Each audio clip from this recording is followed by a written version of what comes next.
Hello friends, welcome to my finance class. Today I'll tell you about grouping and outlining in Excel and Excel subtotals. First I'll start with group and outline data. So grouping and outlining in Excel enables you as an analyst to view the different levels of information on demand. You can either reveal all the information or hide certain levels of information by collapsing different levels of data. So this is an effective tool for presentation and analysis. You can create outlines for your data so that you can show or hide levels of detail with a single click. You can also use the symbol to see the details for individual summaries or headings. And Excel allows you to create an outline of up to 8 levels. You need to remember certain things for the preparation of the data. Number 1, your data should be of continuous range and each column should have a label in the first row, like I have labeled Delhi, Mumbai, Chennai, Hyderabad, Kolkata and Bangalore. And there should not be blank rows or columns within that range. So all my rows and columns are occupied. Secondly, when the range contains a function such as sum or average or maximum, minimum, so you can automatically outline the data. Thirdly, if you wish to outline columns, you have to make sure that the range has labels in the first column on the left. So left side, you see I have named like January, Feb, March, first quarter, second quarter, third quarter and annual. So this column should not left blank. Just like first row should not be blank, similarly this first column should not be blank. Now I'll start with grouping and outlining data. The procedure is very simple here, that you have to first select the range of cells you want to outline in the data. On the data ribbon, click on the group drop down menu and choose auto outline. So my whole database is outlined here. You see here certain symbols like 1, 2, 3 and this minus also. This could be minus or plus. You can also use these symbols to see the details for individual summaries or headings. Suppose if I click on level 2, so it collapses and the outline to that level has shown here. Like it only select first, second, third, fourth quarter and annual, and you can easily see the total of all. Now you see the plus signs here. If I suppose click on plus, so it will show you first 3 months and the first quarter total. Now again I'll put back minus up. If I want to see second quarter, so I can see the second quarter details. If I want to see the fourth quarter, I can see the fourth quarter details. Or else if I minus this, so I can see only the annual details. Plus again, so again the same thing has come. Or else if I click on third, so again it shows the whole data. So this way it works.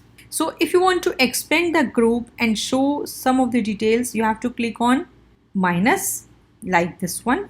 So it just collapses. And following the same logic, you can use the plus also. So either you can use plus to expand and minus to collapse the data. And you could hide all the data using the level 1 for both directions, like if I click on here and here. So it's all hidden. And if I click plus and again if I click here, so it expands. Or if I click on third, it expands again fully. To return to a normal view, suppose I want to remove these outline, what I'll do? So to return to a normal view, again go to the data ribbon and point on ungroup and you can clear outline. So again my data has come to the normal view. So this is about group and outlining data. Now I'll move to Excel subtotal. The subtotal feature in Excel is an additional way to summarize your data. So the subtotal, which does not necessarily apply to a numerical sums only, it can also summarize data in a logical way. So Excel can automatically calculate subtotal and grand total values in a table. And when you insert automatic subtotals, Excel outlines the table so that you can display and hide the rows details for each subtotal. So subtotals here are calculated with a summary functions like sum, count and average. So Excel calculates subtotal values with one of 11 different functions provided. And it is also possible so you can utilize more than one type of summary function for each column. To insert subtotal functions, you have to organize your table so that the rows you want to subtotal are grouped together by a certain parameter or some source of information. So you can calculate subtotals for any column that contains numerical values. However, in case of non-numerical data, you can apply count function, because if you apply any other function for non-numeric data, the result will be zeros for the sum and errors for all other functions. So Excel recalculates subtotal and grand total values automatically as you added the detailed data. Now suppose I want to apply subtotal here. So if you wish to get the averages for the ages of males and females, so that data needs to be first be sorted by gender. You have to first select the data and in data ribbon go to subtotal. So in this menu you choose first at each range in gender. Now the function you have to insert is average. Now you have to check the appropriate box to indicate which columns or data you wish to apply the average function. Suppose here I'll apply for age. So age wise it has shown you the average age of female is 32.25 and average age of male is 40.4 and the grand average of both is 36.7. So the averages are for the group data for females and males. This is your grand average.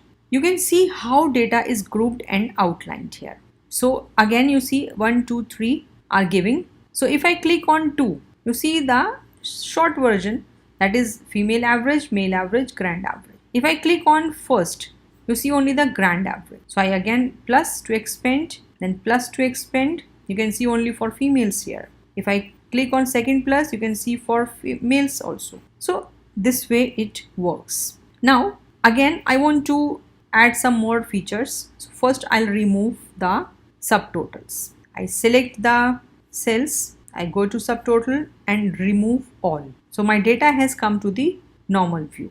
Now I'll sort it by some different parameters again. So again click on subtotal. Now this time you have to sort the data by job. I'll click on job. Now you have to create a new subtotal.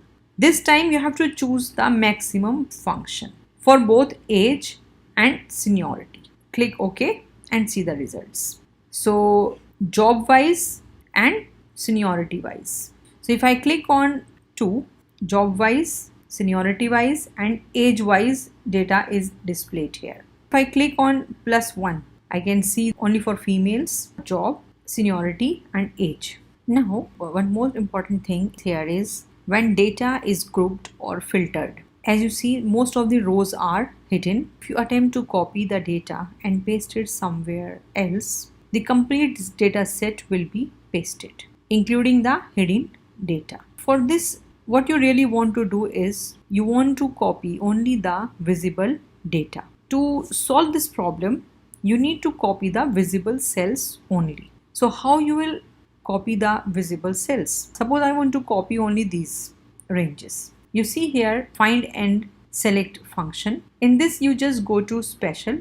This dialog box has come. You select the visible cells only. Click OK. Then click Ctrl C and paste it anywhere in your sheet and you just see it shows you same data when you paste it down. Now if I want to again go back to the normal view of my data, I select the range and I click on data ribbon, go to subtotal and remove all. So my data has again come to the normal view. So this is all about subtotal function. We have learnt about group and outline data and Excel subtotal. I hope you like this video. Thank you.